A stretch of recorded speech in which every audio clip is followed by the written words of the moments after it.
buenos días. Soy Vanessa Vallejo y este es el podcast del Pan Am Post. El pasado domingo 22 de octubre hubo elecciones en Argentina. Mauricio Macri y su coalición Cambiemos logró la mayoría de los votos y particularmente en Buenos Aires, que es considerada la joya de la corona, el candidato de Cambiemos derrotó a Cristina Fernández de Kirchner. En el podcast de hoy hablaremos al respecto. ¿Qué tan fácil le quedan las cosas a Macri después de esta victoria? ¿Veremos un Macri más liberal, complaciendo a quienes lo tildan de tibio socialdemócrata? ¿Cuál será el papel de los justicialistas?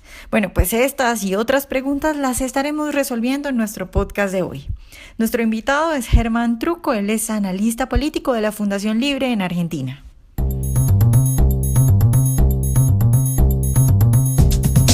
Germán, buenos días y muchas gracias por estar hoy con nosotros. No, por favor, gracias a vos. Bueno, Germán, yo quiero empezar pidiéndote que hagamos como una especie de balance de lo que pasó el domingo. Ganadores, perdedores, ¿cómo quedó el Senado en Argentina? Sí, mira, básicamente Argentina tiene, lo pongo en contexto para los que no son de Argentina, tiene un sistema constitucional político parecido al de los Estados Unidos, ¿no es cierto? Es un sistema federal con gobiernos regionales, acá le decimos provinciales, pero son estados, y un gobierno federal que abarca todo el territorio. Lo que se vota ahora son para legisladores nacionales, que tiene una Cámara de Senadores y una Cámara de Diputados, en eso también es igual a los Estados Unidos, y que se renuevan por tercios cada 2 años. O sea, cada 4 años elegimos un presidente y cada 2 años vamos renovando por tercios las 2 cámaras.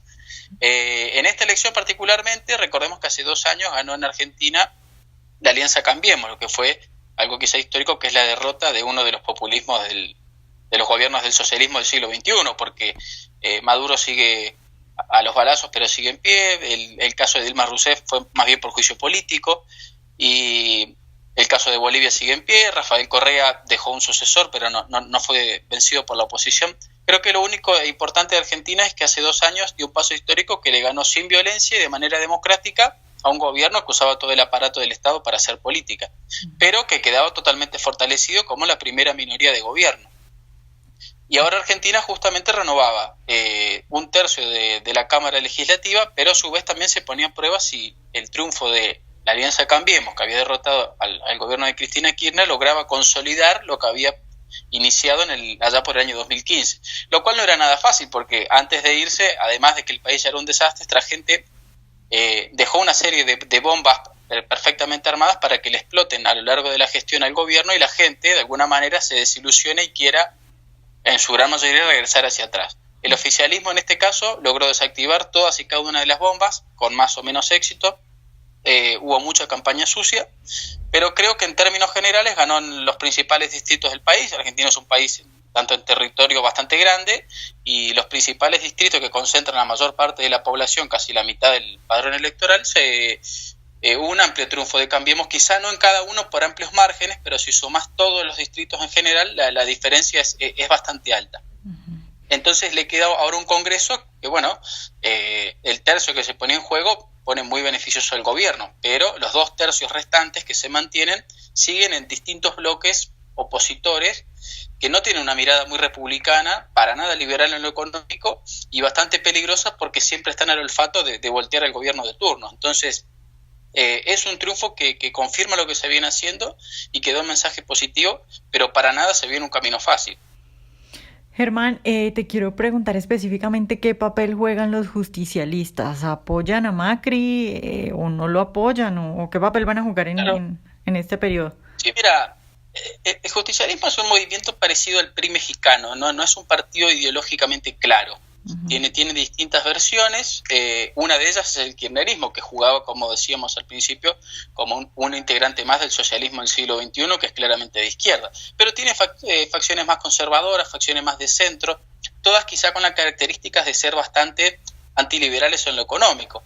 Lo que diferencia una de otras es que algunas sí son más republicanas o más bien liberales en cuestiones políticas. Entonces, el gobierno de Macri ha venido jugando con eso y ha podido avanzar en una agenda institucional muy buena en algunas cosas, y en otras obviamente le ha faltado, con ese peronismo de centro o con tendencia al republicanismo, y ha tenido que sortear permanentemente con los obstáculos de ese peronismo kirchnerista, más bien de izquierda, que ha hecho todo lo posible para que el gobierno fracase, votar en contra casi por capricho.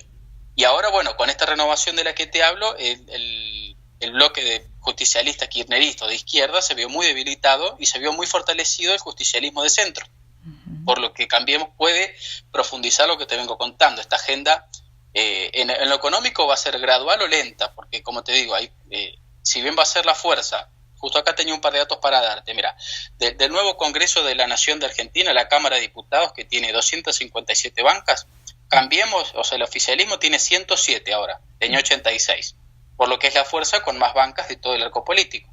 Pero si sumas el total de bancas, 257, claramente tiene apenas un tercio, y todas las leyes que quiera sacar van a ser con consenso de esta oposición fragmentada, que va a estar unida siempre para bloquear cuestiones de apertura económica, reformas laborales, reformas impositivas, por lo que yo creo que van a tratar de atraer inversión extranjera con seguridad jurídica, con una fuerte inversión en infraestructura para hacerlo un país atractivo para el inversor, pero para las reformas de tipo económico va a haber que esperar un poco, porque el justicialismo de centro, si bien va a apoyar cuestiones, yo te anotaba algunas cosas que hay en agenda acá, por ejemplo, una reforma electoral. Argentina tiene un sistema electoral arcaico, se quiere pasar una boleta electrónica, y ahora que el gobierno tiene votos quizá lo puede hacer. Al día de hoy votábamos con boletas de papel, por lo que los partidos chicos muchas veces no tenían dinero suficiente para imprimirlas, o había trampas de robar boletas de otro partido. Eso, con el sistema que propone el gobierno de boleta electrónica digital, ese problema se soluciona en un instante, y antes no se podía hacer, ahora se puede. Se habla de un código penal nuevo, por ejemplo, en materia de seguridad. Argentina es un país que tiene serias deficiencias en cuanto al orden público, hay muchísimas manifestaciones, cortes de calle con total impunidad, porque no hay un sistema legal o judicial claro. Eso es una agenda que puede avanzar, porque no toca lo económico. Lo que no puede tocar el gobierno es el avance en cuestiones económicas, que en parte es preocupante, pero si lo ponemos a analizar, que Argentina hace 2 años iba camino a ser el más parecido de todos a Venezuela, creo que aunque sea de aquí a 2019, cuando se vuelva a votar, poder tener una agenda de modernización política, aunque sea electoral, de la justicia, un nuevo código penal, bueno, ya es un avance, y el justicialismo en eso va a acompañar, porque hay sectores que son modernos o moderados y que también se benefician, porque en algunos distritos todavía gobiernan. Germán, yo digamos que he entrevistado a diferentes personas de Argentina liberales, y he encontrado una división. Por un lado veo algunos liberales que tal vez pareciera ser más cercana a tu opinión, que dicen, bueno, Macri está haciendo lo posible en medio de lo que puede, todavía quedan muchas ideas de izquierda por más de 10 años de kirchnerismo. Por otro lado veo un grupo de liberales que dice, bueno, es que Macri está yendo muy despacio, ni siquiera lo ha intentado. Muchos me decían, vamos a ver qué pasa después de estas elecciones, a ver si de pronto consigue apoyo, y con ese apoyo logra, no sé, hundir más el acelerador, por decirlo de alguna manera. Entonces, ¿tú crees que definitivamente vamos a ver al mismo ritmo lento, que Macri no va a profundizar en reformas, digamos, hondas que piden algunos liberales que necesitan, digamos, más liberalismo económico? Claro, bueno, ahí eso un poco con lo que hablábamos recién. Yo creo que como defecto, yo también conozco a varios liberales que por ahí tienen buenas intenciones, pero centran toda la cuestión política en la parte económica. Y eso quizá a la hora de analizar, sobre todo un gobierno, es por ahí equivocado, porque hay muchísimas cuestiones en juego que determinan que un país progrese o tenga niveles de vida por lo menos aceptables. Vos podés tener un sistema económico desarrollado como Singapur con pésimas libertades políticas. Claramente no es a lo que apunta Argentina. Sí creo, como te decía, que se va lo más rápido que se puede, que es muy lento, en un país que por cuestión moral es anticapitalista. Recordemos que si el kirchnerismo se fue como movimiento de izquierda, no fue por su idea antimercado, sino por la obscena corrupción. Fue tanto lo que se robó, y de manera tan descarada, no se molestaban ni en ocultarlo, que bueno, hoy por hoy están siendo perseguidos por la justicia, muchos de ellos, porque no ni siquiera se molestaron en algún papelería administrativo. Robaron a mano abierta durante 12 años, y eso hizo que la gente se asqueara y votara una opinión distinta, no por lo económico, sino por una agenda más republicana. Es la primera vez que en Argentina, te diría, más que el kirchnerismo, en 40, 50 años, quizás en obras públicas sin corrupción y que se terminan en tiempo. Por decirte un ejemplo, en la provincia de Buenos Aires, que es la más grande del país, el gobierno anterior había hecho una sola ruta nacional en 12 años. Ahora el gobierno está haciendo 15 y la está por terminar en menos de 2. Entonces la vara estaba muy baja, y la gente apoya ese cambio.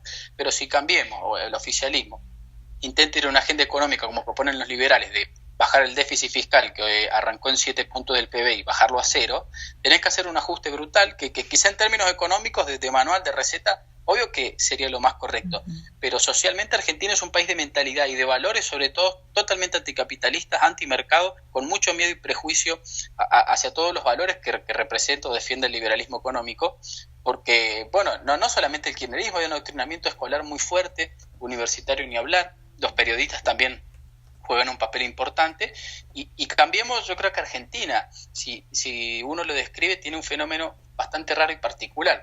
En cualquier país del mundo, vos tenés un bloque de centro-izquierda, más bien socialdemócrata, y un bloque, como defienden esta gente que vos comentabas, de más bien liberal. Unos van a poner un poco más de impuestos y distribución, otros un poco menos y libertad económica, pero hay un acuerdo de base. Los impuestos no van al 60% como está en Argentina de la producción de una empresa, sino entre el 20 y el 40%. Argentina lo que tiene de raro es que, a diferencia de otros países, como te decía, que tienen una opción de derecha y una de izquierda, o países directamente autoritarios como Venezuela, que no tienen oposición, Argentina tiene la mitad del arco político republicano, quizá tendido a la socialdemocracia, y le falta esa pata liberal republicana, porque la oposición del macrismo no es una pata más liberal, sino al contrario, un populismo que le pide que gaste más. Si fuera por el presidente, quizá quisiera ir más rápido, pero lo que se piden, esta gente, no sé por quién en particular decía, pero acá hay varios, es fácticamente imposible, porque muchas leyes, por ejemplo, de apertura económica, de privatización de empresas públicas, tienen que pasar por este Congreso que yo te decía. Si después de semejante triunfo apenas tenés un tercio del Congreso, imagínate lo que fue hace 2 años con un país prendido fuego y con muchísimo menos votos de los que tiene ahora. Germán, bueno, tú me estás diciendo que, digamos, va a ser un poco difícil aprobarlo en las 2 cámaras, y Claro. digamos, eso contrasta un poco con los anuncios de hoy en los medios de comunicación, porque todos decían como Macri arrasa, tiene vía libre para hacer sus reformas, no va a tener ningún obstáculo, y bueno, cosas así. Pero bueno, suponiendo que lograra hacer alguna alianza, que lograra sortear todos estos obstáculos que tú nos has dicho, y que lograra aprobarlo en cámara, lo que tú nos estás diciendo es que la sociedad igual rechazaría este tipo de medidas porque todavía hay mucha tendencia de izquierda en Argentina. Exacto, no es una cuestión de votos, es una cuestión cultural y en algunas cosas también de la capacidad de un país. El capitalismo es cada vez más complejo. Hace 40, 50 años atrás quizá alcanzaba con bajar algunos impuestos y abrir el comercio hacia el mundo. Hoy por hoy es un capitalismo tecnológico de industria de conocimiento, y Argentina tiene un sistema educativo deficiente, con un tercio de chicos en la pobreza, con muchísima deserción escolar. No somos un país económicamente competitivo para salir al mundo del libre mercado, como sí están otros países que están avanzados como Chile, por ejemplo. Argentina tiene que hacer un proceso lento para capacitarse, volverse competitivo, en el que está yendo. De infraestructura, por ejemplo, Argentina no tiene autopistas, no tiene ferrocarriles. Yo creo que hay muchas cosas que el gobierno las sabe, pero que si no las avanza son por cuestiones fácticas, porque es muy caro producir en Argentina, y en cuestiones, por ejemplo, legislación laboral, que en Argentina es todo un tema, que es carísimo tener un empleado registrado en Argentina, por eso hay mucho desempleo y mucho trabajo informal, pero a su vez una ley parecida, por ejemplo, lo que quizá todos conocen que pasó en Brasil, que es lo que por ahí yo creo que es un modelo normal para el siglo XXI, en Argentina sería imposible de aprobar así tuvieras enteramente las cámaras del Congreso, porque te lo frenaría la Constitución primero, que tiene un artículo que hay que derogar mañana, que es el 14 bis, que promueve todo este tipo de legislaciones antiguas, y además, claro, como decís vos, toda la prensa, universidades, la gente promedio que tiene prejuicio, el prejuicio implica miedo. Hay mucha gente que no tiene ganas de ver los resultados de una libertad económica, tiene miedo de que sea mala y siente que si el capitalismo puede llegar a fundir su negocio, puede dejarlo sin trabajo, y a veces no hay tiempo de esperar a explicar estas cosas, no tenés margen. Sí, hay más fortalecimiento, sí ganó el gobierno Razo, es cierto, y ya no está en peligro de terminar su mandato, pero de ahí a no tener obstáculos, claramente, como te digo, tiene un tercio de las cámaras, ni siquiera tenés mayoría propia. Germán, ya para terminar, quisiera preguntarte tiene oportunidad la izquierda en Argentina, porque evidentemente pues está muy dividida, hay muchas peleas, pero ¿tú crees que podría dar oportunidad de volver a llegar al poder, de volver a hacer algo como lo que hizo Cristina? ¿Izquierda, lo que vos decís, abiertamente comunista o como un modelo camuflado en un partido un poco más institucional o más grande? Porque lo que hubo en Argentina fue, digamos, el Partido Justicialista, como te digo, con un discurso de izquierda, que entregaba quizá algunas banderas a la izquierda comunista, pero en un montón de otras cuestiones seguía siendo tradicionalmente fascista, que es exactamente lo opuesto. Yo creo que no, la izquierda como tal comunista nunca pasó del 5% de los votos, y un partido justicialista con banderas de izquierdas hoy sería bastante improbable, porque tenemos muy fresco todo lo que pasa con Maduro en Venezuela y el fracaso del socialismo en el siglo XXI. Pero sí sigue en Argentina esa utopía eterna de ese gobierno de izquierda bueno que en algún momento va a llegar y va a poder gobernar bien y de manera justa, que es la promesa incumplida eterna desde más de 100 años, porque la verdad que no es algo que no, es una negación permanente a decir que bueno, el que fracasa nunca fue de izquierda. Pero si vuelve en algún momento será como vino con el kirchnerismo, con un partido institucional diseñado con otro fin y usando banderas o discursos. Sí creo que es peligroso que gran parte de la sociedad argentina no se define de izquierda, pero adopta banderas de la izquierda moderna o el marxismo cultural, como el feminismo, el ecologismo, y eso yo creo que de los próximos 10, 15 años, sobre todo en los más jóvenes, y lo veo por ahí en las tomas de colegio o movilizaciones callejeras, hay una población peligrosa en ese sentido, ideologizada con estos valores que ya sabemos cómo terminan. Bueno, Germán, muchas gracias por estar hoy con nosotros. A vos, la verdad, muchas gracias por el llamado y bueno, a disposición cuando lo necesites. Espero que hayan disfrutado esta entrevista de hoy. Recuerden seguirnos en nuestro canal de YouTube y en nuestras redes sociales para escuchar todos nuestros podcasts. Nos vemos en un próximo Pan Am Podcast.